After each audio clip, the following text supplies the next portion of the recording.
माननीय अध्यक्ष श्री राजीव राय जी,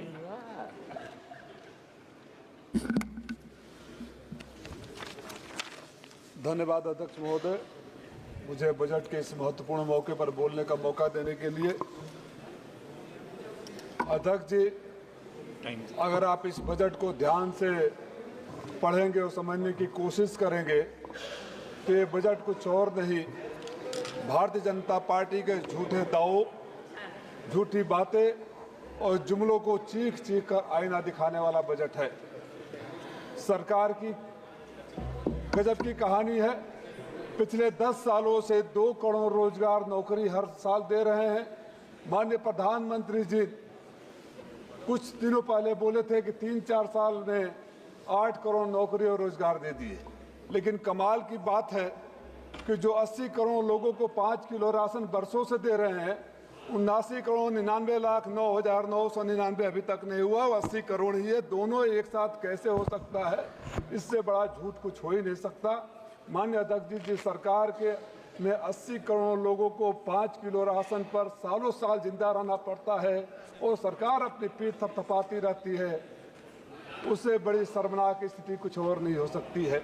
इसके बारे में मैं इतना ही कहूँगा कि ऐसी हालत नहीं होनी चाहिए थी। तुमने कोशिश ही नहीं की, नहीं तो ये हालात बदल सकते थे, ये अश्क तुम्हारे आंखों से भी निकल सकते थे। तुम तो ठहरे ही रहे झील की पानी की तरह, दरिया बनते तो दूर बहुत दूर निकल सकते थे। आप झील की पानी की तरह बैठा कर उठे हुए हो देश को एक जगह पर। आदरणीय अध्यक्ष जी, जब मैं बजट भाषण माननीय वित्त मंत्री जी से सुन रहा था और बाद में इस पुस्तिका में पढ़ रहा था, तो एक बार की मुझे ऐसा लगा कि ये बजट मैं बिहार के वित्त मंत्री का सुन रहा हूँ। खुश मत होइए, आप खुश मत होइए सुधाकर बाबू खुश मत होइए कि बिहार के लोगों को बहुत कुछ मिल गया। आप सबको याद होगा भाइयों बहनों, 70,000 करोड़, 80,000 करोड़, 90,000 करोड़, 1 लाख करोड़, 1.25 लाख करोड़। वो 1.25 लाख करोड़ कहाँ गया? या तो गया नहीं, और गया तो सारी पुलें गिर गई।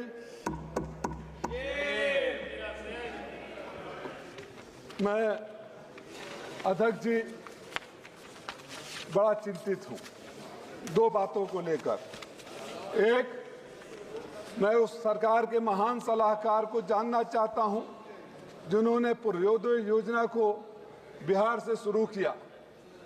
पूर्वांचल कहाँ गया? शेरशाह सूरी ने कहा था कि चंदौली उस जमाने में गेटवे ऑफ पूर्वी उत्तर प्रदेश है। आप पूर्वांचल को छोड़कर हार के बाद इतनी नफरत, उत्तर प्रदेश हार गया, आपको इतनी नफरत कि उत्तर प्रदेश का नाम तक नहीं लिया।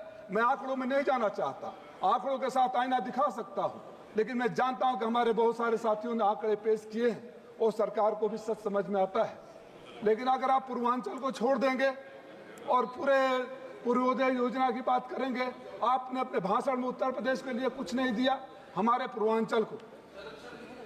आपका बोरिया बिस्तर तो पूर्वांचल ने बांट दिया, इंतजाम कर दिया है, और इसी तरह की नफरत दिखाते रहिए। आने वाले चुनावों में उत्तर प्रदेश से बोरिया बिस्तर बांट दिया जाएगा, ये लिख कर रख लीजिए, किसी घमंड में अहंकार में मत रहिए। माननीय अध्यक्ष जी, मैं मांग करता हूं कि पूर्वांचल और उत्तर प्रदेश को पूर्वोदय योजना में शामिल किया जाए। मेरे लोकसभा में आपके 11 सालों के शासन में आपने कुछ भी नहीं दिया। हमारे यहाँ 3 मिलें हैं, स्वदेशी कॉटन मिल, पर्दा और रसना की चीनी मिल, बरसों से बंद है।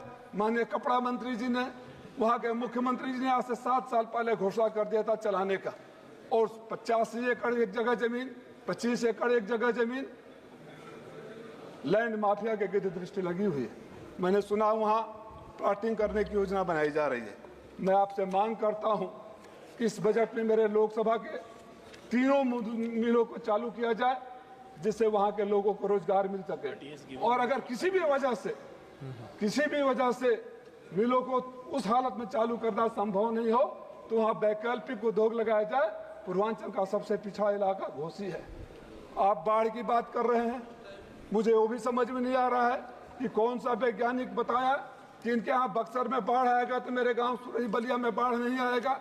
यहाँ सांसद पूर्वांचल के बैठे हुए हैं, मैं तो पीलीभीत से जोड़ता हूँ। कौन सा ऐसा जिला है जहाँ बाढ़ नहीं आता है? मेरे यहाँ मधुबन ब्लॉक का बिनटोलिया से लेकर गजियापुर का पूरा बांधा टूट रहा है। गाजीपुर के लोग सेमरा गांव सालों से डूब रहा है। बक्सर से लेकर वहां तक सारे गांव डूब रहे हैं। सैकड़ों एकड़ जमीन चली जा रही है। सरकार उसके बारे में नहीं है।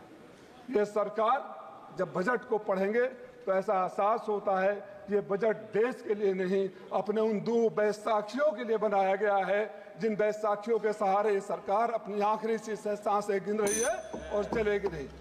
माननीय अध्यक्ष जी, 100 करोड़ इंटर्नशिप की, 1 करोड़ इंटर्नशिप की बात हो रही है। जो लोग 2 करोड़ रोजगार, 10 करोड़ रोजगार की बात कर रहे थे, 1 करोड़ के इंटर्नशिप पर आ गए। वो भी एक इमेजिनरी फिगर है, छलावा है, झूठ है। 500 कंपनियों में आप नहीं दे सकते। आप अग्निवीर से भी ज्यादा खतरनाक योजना नौजवानों के लिए ला रहे हैं, जो 1 साल में उनको सड़क पर खड़ा कर देंगे। आप तो नौकरी और रोजगार की बात करते थे। मैं आपसे मांग करता हूं कि हमारे पूर्वांचल के इलाके को पूर्वोदय योजना में शामिल किया जाए। हमारे यहाँ जो परदहा की मिल है, 85 एकड़ जमीन है, आप वहाँ स्किल डेवलपमेंट सेंटर खोल सकते हैं। हमारा मऊ तो पूर्वांचल का मेडिकल हब बन रहा है, लेकिन सरकारी सुविधा कुछ नहीं है, प्राइवेट के जिम्मे है। अगर वहाँ मल्टी स्पेशलिटी हॉस्पिटल बन जाए, ट्रॉमा सेंटर बन जाए, स्किल सेंटर बन जाए, बुनकरों का इलाका है, साड़ी प्रोसेसिंग यूनिट बन जाए, हमारे मऊ की हालत बड़ी बुरी तरह खराब है। मैं आपसे मांग करता हूँ कि ये सरकार जो नौकरी के वादे करती थी, जिन्होंने बार बार कहा है कि हमने हर साल 2 करोड़ नौकरी लेकर आए हैं, रोजगार लेकर आए हैं, एक इस सदन के लोगों को पता होना चाहिए कि नौकरी रोजगार किस बोरे में रखकर किस खाई में फेंक दिया गया है, जो न पढ़ा जा रहा है न दिखाई दिया जा रहा है। आप झूठे दावे बंद करिए, मैं आपका समय ज्यादा नहीं लूंगा।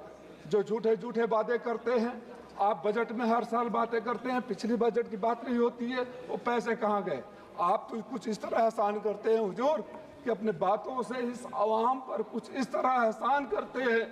आप अपनी बातों से इस आवाम पर कुछ इस तरह एहसान करते हैं, आंखें तो छीन लेते हैं और चश्मे दान करते हैं। हमें आपके दान के चश्मे नहीं चाहिए, हमारे आंखों को छीनना बंद कर दीजिए। माननीय सदस्य। स्पीकर जी, आखिरी बात, हमारे यहाँ जो मेरा इलाका है, मैं हमेशा कहता हूँ, बदहाल बुनकर, बेहाल किसान और बेरोजगार नौजवान, तत्काल सरकार संज्ञान ले और जो गांव कटानों में डूब रहे हैं, चाहे गाजीपुर का हो, बलिया का हो, मऊ का हो, आजमगढ़ का हो, गोरखपुर का हो, कुशीनगर का हो, उसके लिए व्यवस्था कर दिया जाए और जितने गांव डूब गए हैं उनको मुआवजा दिया जाए।